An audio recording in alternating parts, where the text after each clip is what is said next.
Bienvenue dans l'Instant L, comme local, un concentré de l'actualité au plus près de chez vous. Avec dans l'Indre, le musée de l'élégance masculine qui revêt ses habits de lumière le temps d'une exposition. Nous nous rendrons également dans la Loire où des lycéens préparent à la fois le baccalauréat français, mais aussi son équivalent allemand, l'Abitur. Mais d'abord cette belle histoire à Lyon. Lors de la période de froid intense de ces dernières semaines, des particuliers ont ouvert leurs portes à des SDF. C'est le cas d'Eliane et Michel qui ont accueilli Yvon. Depuis lundi soir, Yvon dort au chaud, après 5 ans de rue à Paris et 3 mois à Lyon. Cela fait bien longtemps que cet ancien sous-marinier n'avait pas eu de chambre à lui, qu'il n'avait pas dormi le cœur léger. C'est presque le paradis par rapport à dehors. Donc, c'est vrai, une petite chambre pour soi, comme ça, dormir au chaud, c'est vraiment quelque chose de formidable. Ça tient chaud au cœur. Hein. Eliane et Michel avaient une chambre de libre. Ils lui ont ouvert leurs portes. Bonjour, bonjour. Ça va, Comment on va? Très bien, très bien. Oh là, comme un ange. Moi, c'est le café, c'est ça. C'est Michel qui a eu l'idée d'aider un sans-abri.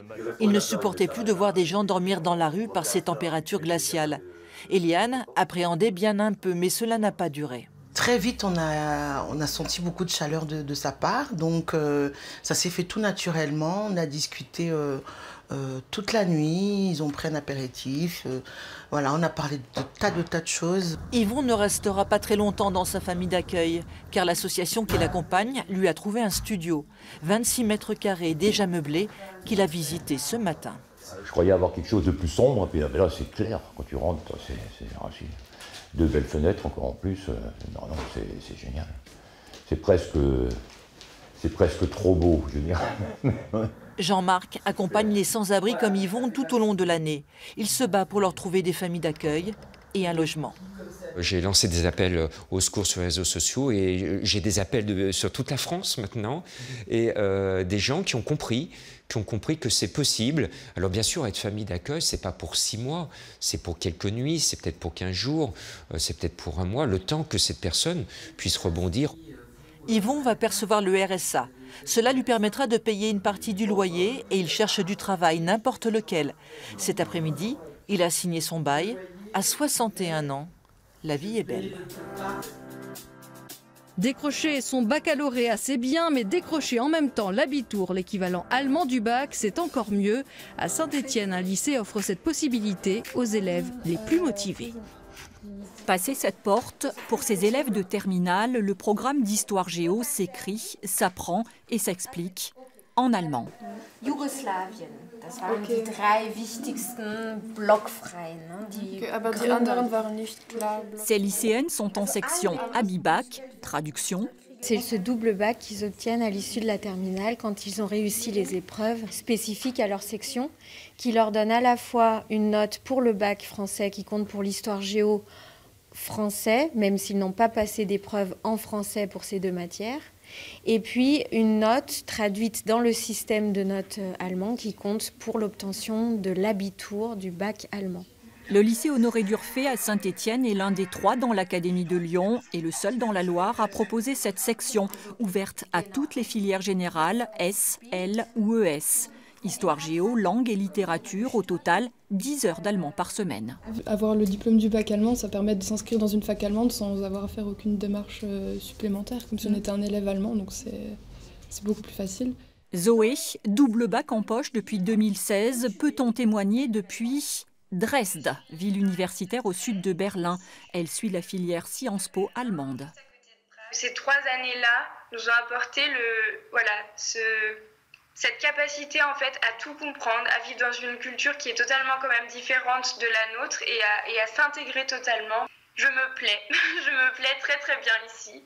Une passerelle vers les écoles allemandes, mais aussi un tremplin vers l'emploi.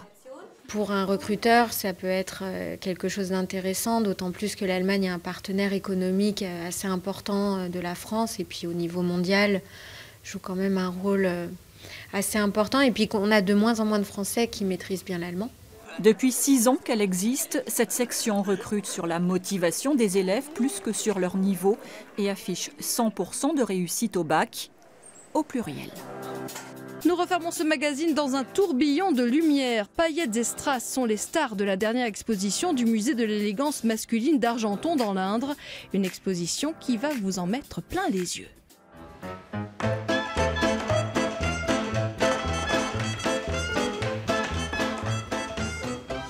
Avec un fond aussi riche, les expositions thématiques et temporaires du musée offrent à chaque saison des découvertes. Celle présentée actuellement fait la part belle à des techniques d'ornementation, aujourd'hui encore très prisées des créateurs textiles, notamment l'utilisation des fils d'or et d'argent. Pour des pièces d'exception, comme cette cape brodée au fil d'or, costume du film Angélique et le Sultan, porté par l'acteur Jean-Claude Pascal. La broderie est d'un art déjà connu dans l'Antiquité, mais elle se répand en Europe occidentale au Moyen-Âge.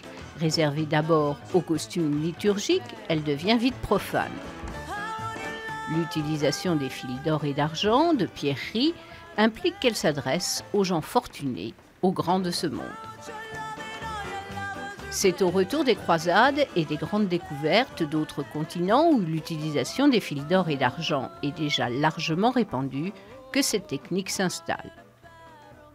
L'exposition nous fait découvrir son utilisation en Orient, au travers de quelques pièces originales des collections du musée.